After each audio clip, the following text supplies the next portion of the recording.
आज अंकिता के कॉलेज का पहला दिन था। वह अपने कॉलेज के पहले दिन को लेकर इतनी खुश थी कि वह क्लास शुरू होने से 1 घंटे पहले कॉलेज पहुंच गई थी। अंकिता अपने क्लास में जाकर बैठ जाती है। फिर धीरे धीरे सारे स्टूडेंट्स क्लास आते हैं। कुछ समय बाद टीचर आते हैं और अपना परिचय देते हैं। तभी दरवाजे से शिवम की आवाज आती है, सर क्या मैं अंदर आ सकता हूँ? टीचर कहते हैं, यस कम इन। अंकिता शिवम की तरफ देखती है। शिवम क्लास के आखिरी बेंच पे जाकर बैठ जाता है। थोड़ी देर बाद टीचर सभी स्टूडेंट्स से कहते हैं कि 2 दिनों के बाद आप लोगों का फ्रेशर पार्टी होगा। अगर कोई स्टूडेंट्स प्रोग्राम में भाग लेना चाहता है तो क्लास के बाद ऑफिस में जाके अपना नाम लिखवा सकता है। शिवम ने सोचा, क्यों ना मैं भी अपना नाम इस प्रोग्राम में लिखवा दूं। शिवम को गाने का बहुत शौक था तो उसने अपना नाम सिंगिंग लिस्ट में लिखवा दिया। 2 दिनों के बाद फ्रेशर पार्टी शुरू होती है। अंकिता भी प्रोग्राम हॉल में जाकर बैठ जाती है। थोड़ी ही देर बाद प्रोग्राम शुरू होता है और कुछ समय बाद शिवम की बारी आती है। शिवम घबराते हुए मंच पे जाता है और गाना शुरू करता है। शिवम के गाने की आवाज सुनकर सारे स्टूडेंट्स और टीचर उसके गाने की धुन के साथ गुनगुनाने लगते हैं। अंकिता भी शिवम के गाने को मन ही मन गुनगुनाने लगती है। अगले दिन जब अंकिता कॉलेज आती है तो वह शिवम के पास जाती है और कहती है, कल तुमने बहुत अच्छा गाया था। तुमने सिंगिंग कहाँ से सीखी? तो शिवम ने जवाब दिया कि मैंने अपने दोस्त से सीखी, और इतना कहकर वहां से चला जाता है। अंकिता उससे और भी बातें करना चाहती थी लेकिन नहीं कर पाई। फिर उस दिन के बाद से अंकिता रोज शिवम से बात करने की कोशिश करती, लेकिन शिवम केवल उसे हाँ और न में जवाब देकर वहां से चला जाता, क्योंकि शिवम जानता था कि शायद अंकिता उसे पसंद करने लगी है, लेकिन शिवम उसके करीब नहीं जाना चाहता था। उसे पता था कि अंकिता बहुत अमीर है और मैं एक मिडिल क्लास का लड़का हूँ।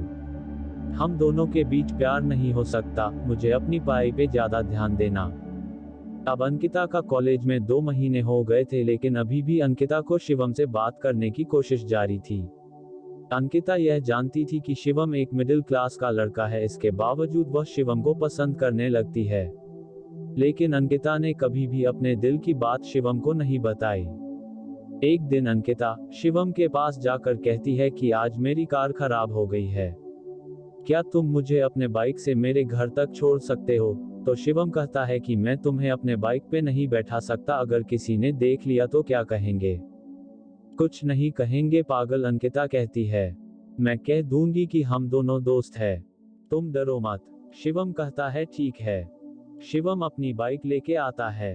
अंकिता बाइक पे बैठ जाती है। शिवम अंकिता को लेकर निकल पड़ता है। अंकिता बहुत खुश थी। वह शिवम से कहती है कि काश तुम मुझे रोज इसी तरह अपने बाइक पे बैठकर मेरे घर तक छोड़ने आते। शिवम अंकिता को कहता है कि ये आखिरी बार है, इसके बाद मैं तुम्हें दोबारा छोड़ने के लिए नहीं आऊंगा। कॉलेज के अगले दिन अंकिता फिर से वही बहाना बनाती है और शिवम से कहती है कि मेरी कार फिर से खराब हो गई है, क्या तुम मुझे घर तक छोड़ सकते हो? ये सुनकर शिवम अंकिता को मना कर देता है और कहता है कि मैंने तुम्हें कल ही कहा था कि मैं दोबारा तुम्हें अपने साथ नहीं ले जा सकता, तुम ऑटो से चली जाओ। ये कहकर शिवम वहां से चला जाता है। अंकिता को बहुत बुरा लगता है, वह मायूस होकर घर चली जाती है। अगले दिन जब शिवम कॉलेज आता है तो उसे क्लास में अंकिता दिखाई नहीं देती। 4 दिन बीत जाते हैं लेकिन अंकिता कॉलेज नहीं आती। शिवम सोचने लगता है कि शायद मैंने उस दिन अंकिता को मना कर दिया, इसीलिए वह नाराज होकर कॉलेज नहीं आ रही है। देखते ही देखते लगभग 1 सप्ताह से ज्यादा हो गया। शिवम अब अंकिता के बारे में सोचकर परेशान होने लगा। फिर बाद में वह अपने आप को कहता कि मैं क्यों अंकिता के बारे में सोचकर परेशान हो रहा हूँ। लेकिन सच तो यह था कि शिवम को भी अंकिता से प्यार होने लगा था। शिवम रोज अंकिता के घर के पास जाता, लेकिन उसकी इतनी हिम्मत नहीं थी कि वह उसके घर के अंदर जा सके। 1 महीने के बाद मिड सेमेस्टर का एग्जाम आता है। उस दिन अंकिता एग्जाम देने के लिए कॉलेज आती है। अंकिता को देख शिवम बहुत खुश था। एग्जाम खत्म होने के बाद शिवम अंकिता के पास जाता है और उससे पूछता है कि तुम इतने दिनों से कॉलेज क्यों नहीं आ रही? तो अंकिता जवाब देती है कि मेरे कॉलेज आने या नहीं आने से तुम्हें क्या फर्क पड़ता है, तुम्हें तो सिर्फ अपने आप से मतलब है, और तुमने तो मुझे उस दिन घर छोड़ने से मना कर दिया था। शिवम उस दिन मुझसे गलती हो गई, उसके लिए मैं तुमसे माफी मांगता हूँ, प्लीज मुझे माफ कर दो। अंकिता कहती है कि तुम्हें नहीं पता, लेकिन मैं तुम्हें पसंद करने लगी थी। पता नहीं क्यों तुमसे बातें करना, तुम्हारे साथ रहना मुझे अच्छा लगने लगा था। लेकिन तुम मेरी फीलिंग्स को समझते ही नहीं। ये सब सुनकर शिवम मुस्कुराते हुए कहता है कि कौन कहता है कि मैं तुम्हारी फीलिंग्स को नहीं समझता पागल। मैं भी तुम्हें चाहता हूँ, तुम मुझे बहुत पसंद हो, लेकिन कभी मेरी इतनी हिम्मत नहीं हुई कि तुम्हें बता सकूं।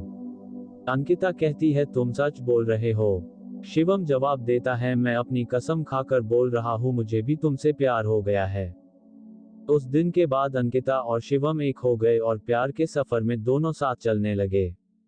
कॉलेज की पढ़ाई पूरी होने के बाद शिवम और अंकिता दोनों ने एक दूसरे से शादी कर ली और हमेशा के लिए प्यार के बंधन में बंध गए।